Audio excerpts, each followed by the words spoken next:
मायबाप, छत्रपती शिवाजी महाराजांच्या या हिंदुस्थानामध्ये तुम्ही आम्ही राहतो. कोण होते छत्रपती शिवाजी महाराज?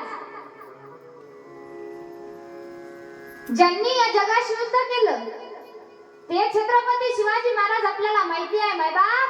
पण त्याच छत्रपती शिवाजी महाराजांनी आपल्या आईला सुद्धा कधी ते विसरले नाही. जितकी या जगाची सेवा केली तितकीच सेवा त्यांनी आपल्या आईची केली. एका पुस्तकामध्ये मी त्यांची कथा वाचली आहे.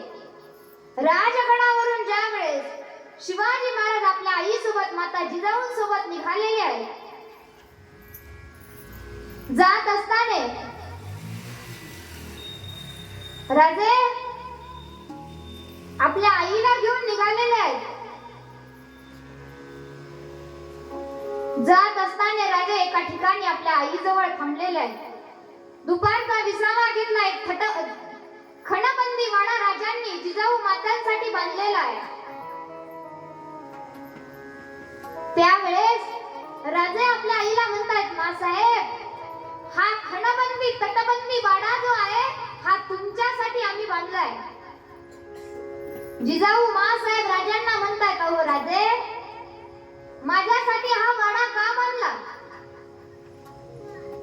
त्यावेळेस राजे आपल्या आईला म्हणतायत, आई साहेब तुमचं आता वय झालं, तुम्हाला दम्याचा त्रास आहे. साहेबांना दम्याचा त्रास शेवट व्हायचा. तुम्हाला दम्याचा त्रास आहे. रायगडावरची गार हवा तुम्हाला सहन होणार नाही. तुम्ही तिथं राहू शकत नाही. तुम्हाला तो गार वारा त्रास देईल म्हणून मी या ठिकाणी हा वाडा बांधलाय.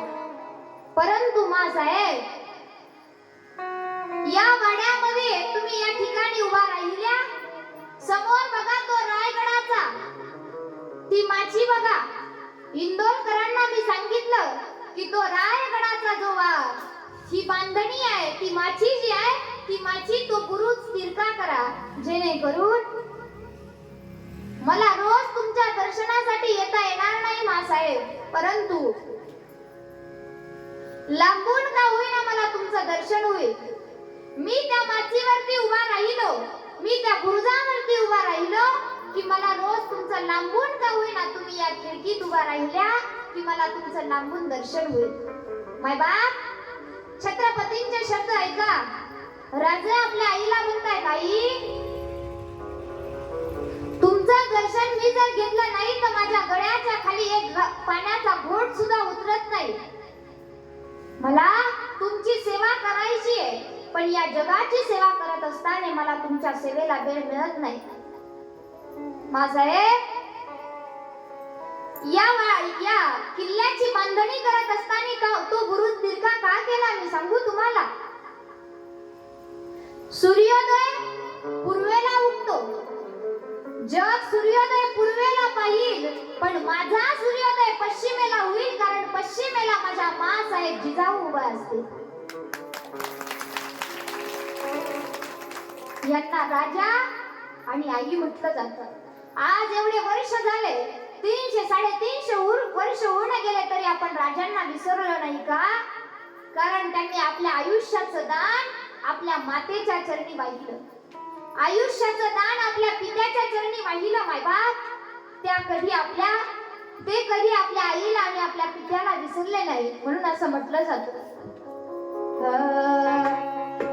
शिवनेरीवर शिव जन्मला, राजांचा अधिपती, दैवत छत्रपती नामचं, दैवत छत्रपती नामचं, दैवत छत्रपती.